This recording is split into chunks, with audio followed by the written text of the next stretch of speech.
oleh saudara Anies Baswedan di DKI. Sudah kita beri susu dan nanti akan kita beri makan pagi di SD-SD di mana banyak orang yang kurang beruntung. Menurut studinya Gubernur DKI, 1 dari 3 anak di ibu kota Republik ini tidak makan pagi, Pak. Mereka ke sekolah tidak makan pagi karena kurang mampu. Ini salah satu pemerataan. Waktu sudah habis. Saya punya banyak lagi. Makanannya dimasak oleh para orang tua, sehingga orang tua itu ketika memasak mereka menyadari bahwa ini akan dikonsumsi oleh anaknya sendiri. Dan kalau ada keluhan tentang makanan, cepat keluhannya itu langsung disampaikan kepada orang tua yang memasak. Tentu ada pengawasnya dari komite sekolah, dari Sudin Pendidikan. Mereka menceritakan ibu-ibu mulai masak sejak jam 3 pagi, setengah 4 pagi, dan dikerjakan secara bergantian. Inilah semangat gotong royong, dan insya Allah anak kita sehat, sekolahnya, pendidikannya bisa baik, dan insya Allah masa depannya juga baik.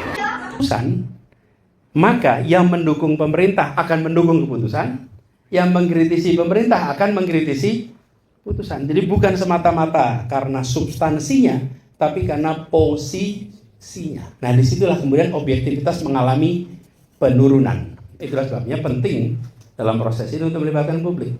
Nah, inilah esensi juga dalam demokrasi. Tentang mengapa dalam prinsip demokrasi pelibatan publik ini penting, supaya kualitas keputusan menjadi meningkat. Bagi teman-teman yang pernah merasakan, setiap kali teman-teman nulis papernya, kemudian undang kolega teman-teman sendiri untuk mengkritisi paper. Apa yang terjadi? Anda akan membela isi paper, dan teman-teman lain akan mengkritisi. Tapi sambil Anda mengkritisi, sambil Anda mendapatkan inspirasi, pertanyaan, oh iya ya ini penting, oh iya ya ini penting. Karena multiple brains is thinking the same subject. Akhirnya apa? Anda revisi paper itu, dan kemudian Anda undang lagi, dapat lagi masukan lagi, Anda upgrade lagi, dan itu yang membuat kualitas paper Anda menjadi meningkat. Teman-teman yang pernah publish jurnal internasional yang beneran, nah, jurnal internasional juga ada banyak yang kurang bener, gitu. Tapi dapat. Kalau beneran, saya pernah merasakan. Anda ketika harus publish itu, prosesnya bisa sampai 1 tahun, dan revisinya bisa sampai 10 kali bolak-balik.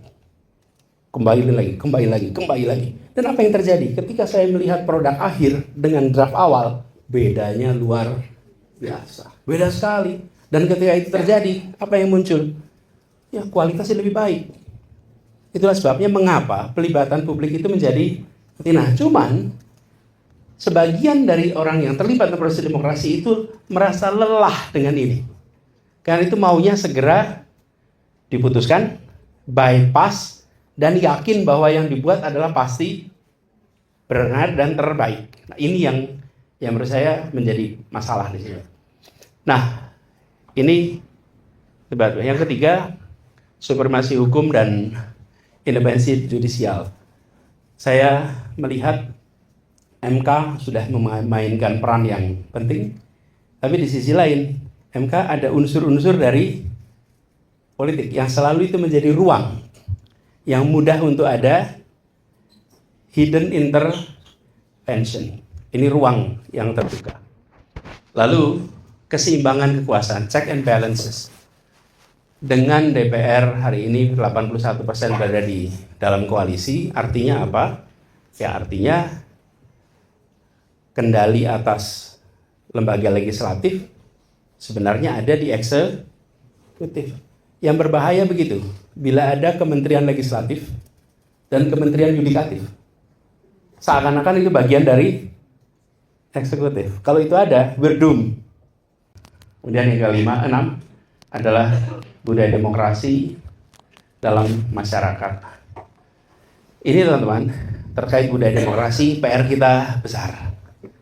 Kenapa saya sebut PR kita besar? Karena kita memang mau tidak mau masih harus membangun kapasitas warga negara untuk berdemokrasi dengan sehat. Menumbuhkan kemampuan berpikir kritis, menumbuhkan kemampuan untuk berpikir dan membandingkan pilihan yang biasa disebut sebagai rasional, itu PR. informed voter, pemilih yang memiliki informasi, itu akan menghasilkan pilihan yang lebih baik. Nah, menjadi informed citizen, ini PR kita. PR kita apa? Membuat warga menjadi warga yang memiliki informasi, yang kemudian menggunakan informasi untuk mengambil keputusan. Ini PR di daerah urban, kita menemukan kecenderungan lebih tinggi dibandingkan daerah rural. Kenapa? Salah satu tesisnya adalah karena di daerah urban warganya terbiasa melakukan kegiatan ekonomi yang transaksional. Anda menggunakan bis, ketika pelayanannya baik, Anda pakai lagi. Pelayanannya tidak baik, Anda pindah bis yang lain. Anda datang ke toko, beli sesuatu, hasilnya bagus, Anda kembali ke toko itu. Tidak bagus, Anda pindah ke toko lain. Anda dapat pelayanan bergonta-ganti, itu sebetulnya melatih Anda untuk membandingkan.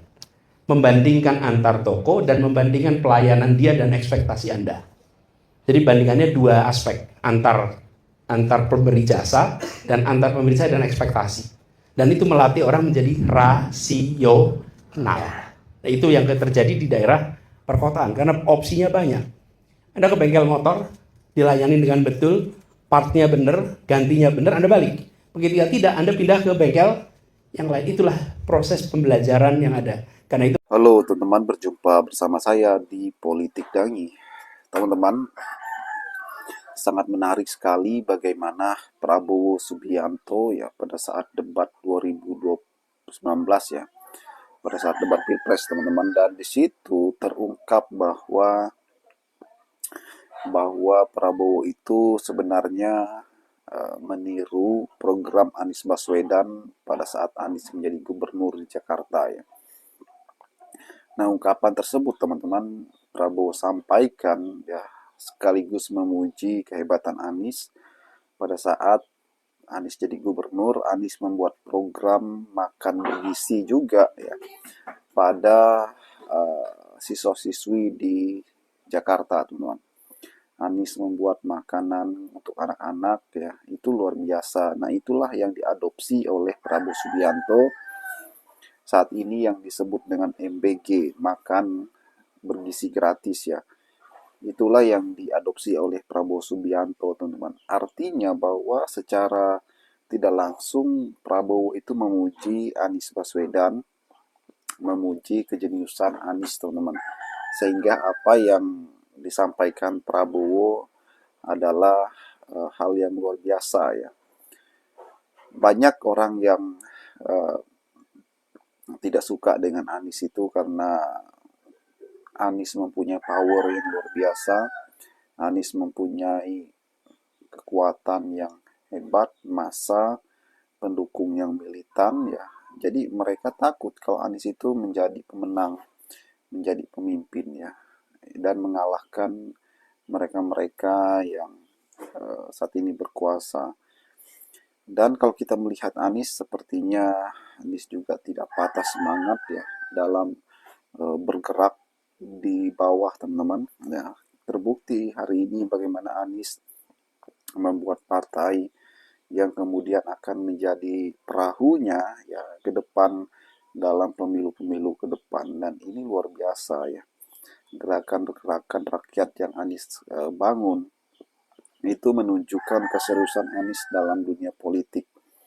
Bagaimana beliau saat ini membuat banyak orang pasti geger, teman-teman, terpesona atas kejeniusan yang ia kerjakan. Nah, Anies Baswedan itu kalau kita melihat beliau memang benar-benar